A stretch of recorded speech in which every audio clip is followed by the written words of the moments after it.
is Hidden Killers with Tony Brueski. Here now, Tony Brueski. There are moments when a criminal case becomes more than just a question of guilt or innocence. It becomes a test, not just for the people involved, but for the system itself. The shooting of Charlie Kirk and the state of Utah's decision to charge Tyler Robinson with aggravated murder and seek the death penalty is one of those moments. Today, we're diving into what's actually happening in the courtroom, not just the accusations, not just the headlines, but the actual process. Who's defending Robinson? Not because we're trying to out them or dox them or anything like that, but because this is reality. This is how our system works. You are innocent until proven guilty. Plenty of people saying, well, he's on yeah, you're right. Plenty of people do things directly on camera, are caught, but they still go through this process. So that's what we're talking about today. It's not about politics. It's not about this. It's about that. It's about understanding the process. And that's what we are diving into today, okay? So who's defending Robinson and why were they chosen? What does the prosecution have to prove? And how does the legal system hold up when everything is on the line? It's a lot of questions that I think a lot of us have. Like, well, exactly what I was saying earlier. He was on camera doing this. He's admitted to it, allegedly. So what is there to parse out in a court of law? A lot. So let's start from the beginning. According to public charging documents, Tyler James Robinson, 22 years old, is accused of shooting and killing Charlie Kirk during an event at the Utah Valley University on September 10th of 2025. Kirk was on stage speaking to a crowd of over 3,000 when that shot rang out from a nearby rooftop. Prosecutors allege that a bolt-action rifle was positioned for a clear line of fire. Surveillance footage, ballistic analysis, and DNA reportedly link Robinson to the weapon. So, if all is as is said, pretty clear-cut case, right? But there's more.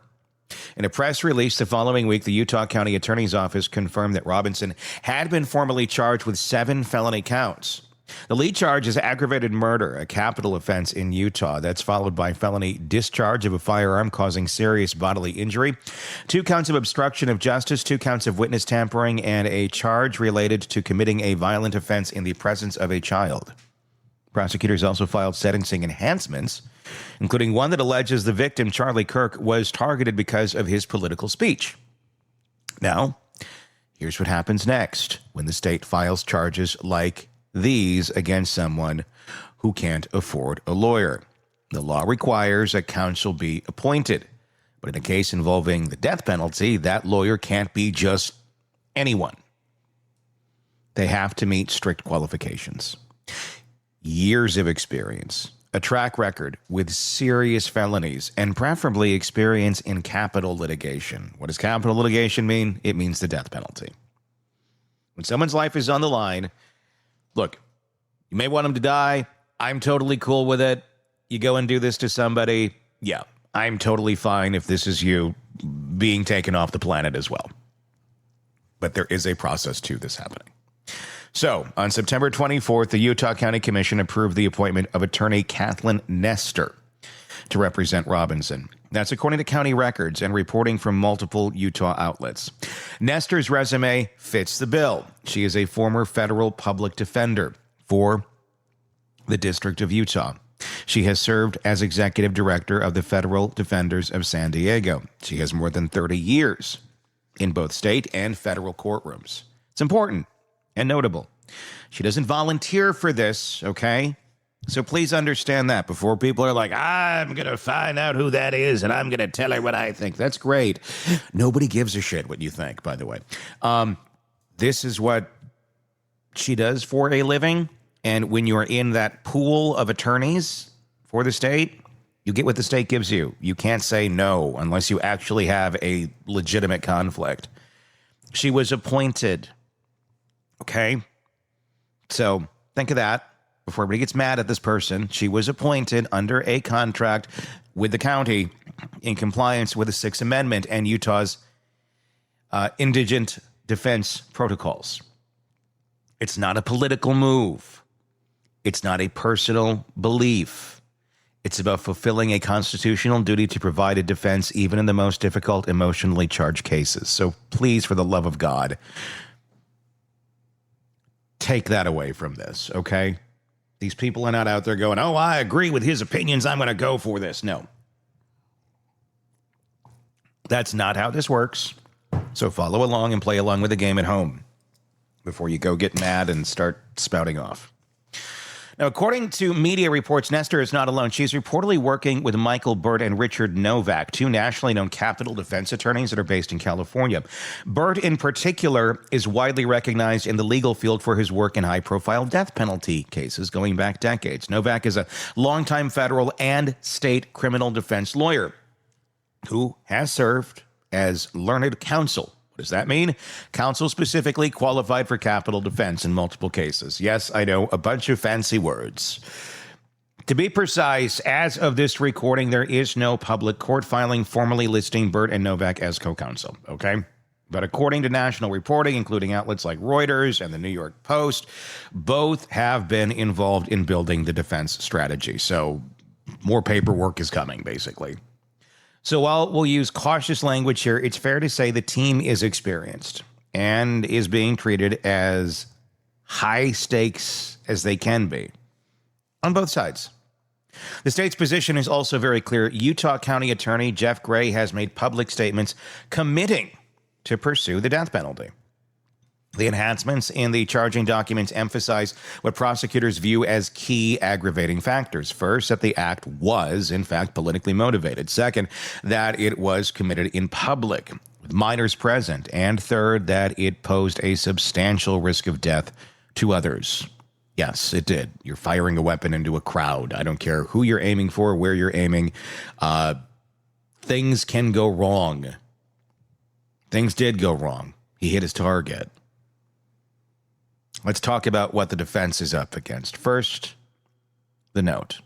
Prosecutors say a written note was found, allegedly in Robinson's handwriting, stating, I had the opportunity to take out Charlie Kirk, and I'm going to take it.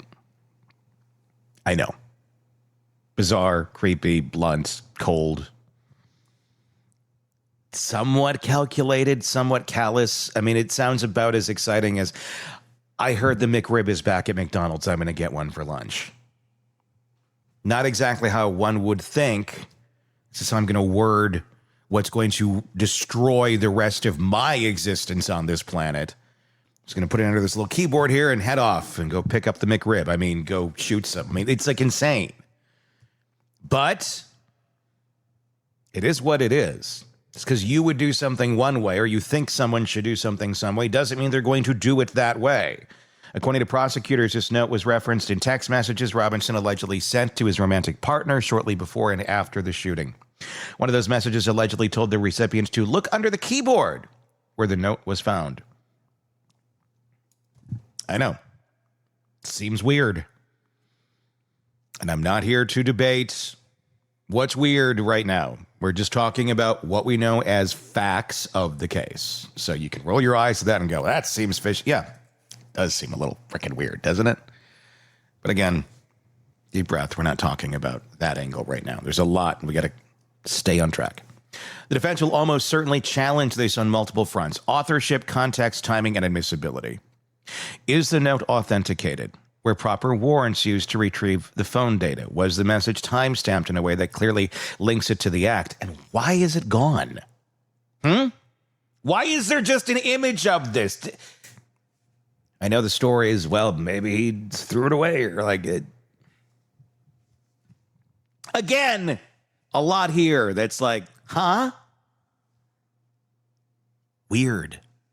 Next, the DNA. According to early forensic reports cited by the county, DNA recovered from the trigger of the rifle matched Robinson's. Again, the defense will look at the chain of custody. Who recovered the weapon? How was it stored?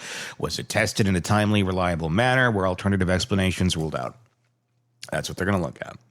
Another component is the location. Prosecutors allege that Robinson had access to a building adjacent to the university's event space and that he positioned himself in a concealed spot on the roof. The building was not open to the public that day, but prosecutors say surveillance footage and keycard data link Robinson to the area. We've seen the pictures. We've seen the footage. And if it's real, which it does appear to be, it does show him there. So there's that. From a defense standpoint, this opens the door to a timeline analysis. Was he there during the window of opportunity? Could someone else have accessed that space? Are there unexplained gaps in surveillance coverage? And then there's the issue of motive. The state says this was political. The enhancement for targeting based on political speech is rarely used, but it is serious. It elevates a capital case even further by giving jurors a second layer of context to weigh the sentencing. If the defense challenges the enhancement, and they likely will, it will involve a careful analysis of Robinson's writings, online activity, communications, and prior statements. If the evidence is circumstantial or ambiguous, that could raise questions for a jury. Another early move from the defense, they declined to waive the preliminary hearing. That means they're forcing the prosecution to put forward probable cause in open court. Good. Transparency is good in a case like this. That's more the better, because this is only going to get crazier and conspiracy theories are only going to get worse. They're not letting the case roll forward on momentum alone. That's strategic. It buys them some time. It opens the door to challenge the strength of the initial evidence, and it starts to build a public record that could be important for pretrial motions and future appeals. So what happens next? Well, this case will likely follow a long procedural roadmap. The defense is expected to file motions to suppress certain evidence, possibly the note, the text message, or even the forensic filings. They may challenge the legality of the search warrants or the methods used to retrieve and analyze digital data. They might also file a motion to sever counts or to move the trial venue out of Utah County due to pretrial publicity. When jury selection begins, if it ever begins, if we ever get to an actual jury trial, which I would say is highly unlikely at this point, it will be exhaustive. In a death penalty case, jurors must be death qualified, meaning they cannot be categorically for or against capital punishment. The voir dire process can take weeks. Each juror will be screened for biases, political, personal, emotional, and any other reasons that they may have, that they may be biased in a case.